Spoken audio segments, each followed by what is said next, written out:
माता ए मैया दाई मैं तोर बेटा अमरू तोर दुआरी में खड़े हैं माता। हे साधु ए जोगी तै कौन हस मोला माता कह के मोर सोए ममताला जगावत हस। मोर बेटा अमरू तो बघवा के चारा बन गे है। तै कौन बैरागी हस?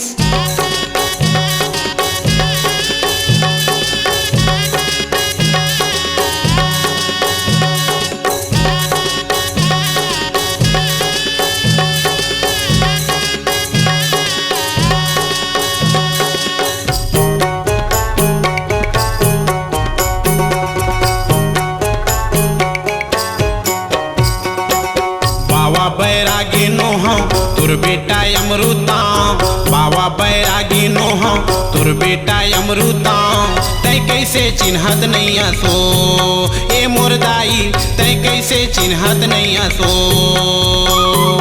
जेकर खातिर दाई तल्ला तैहा तोर डारे जेकर खातिर माता तैहा तल्ला तोर डारे वही तोरे बेटा अमरूता।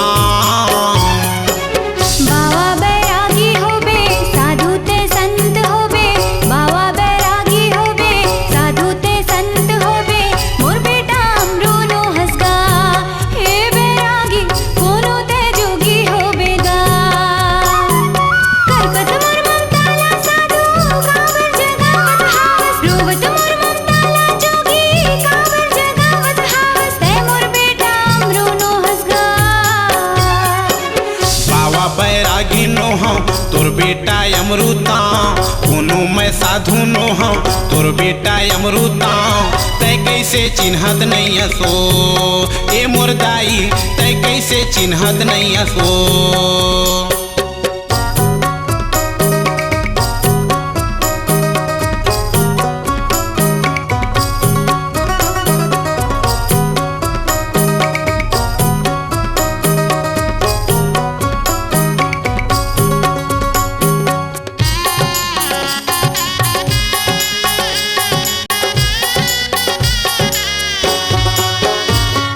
जंगल झाड़ी डोंगरी माँ साधु सन दिन बिताए वो साधु सन दिन बिताए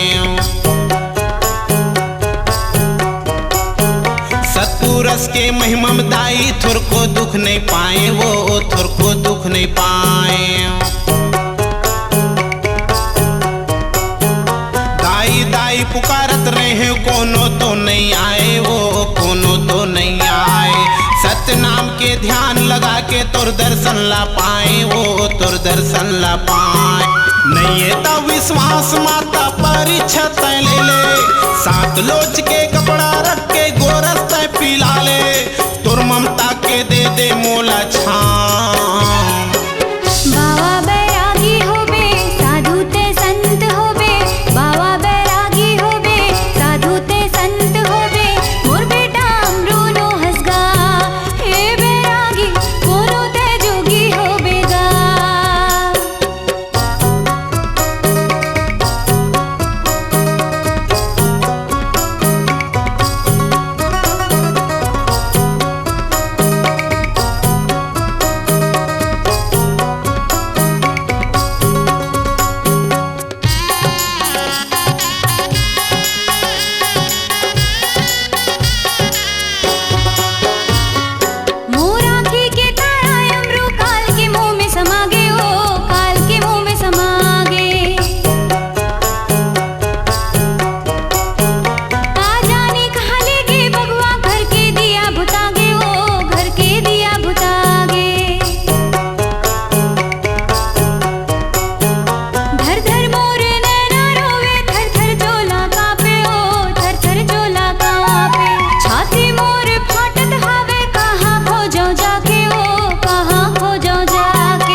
बैरागी नो हम तुर बेटा अमरूता बाबा बैरागी नोह तोर बेटा अमरुताओ तै कैसे चिन्हत नहीं असो ए मोर दाई तै कैसे चिन्हत नहीं असो जेकर खातिर दाई तल्ला तै तोर डारे जेकर खातिर माता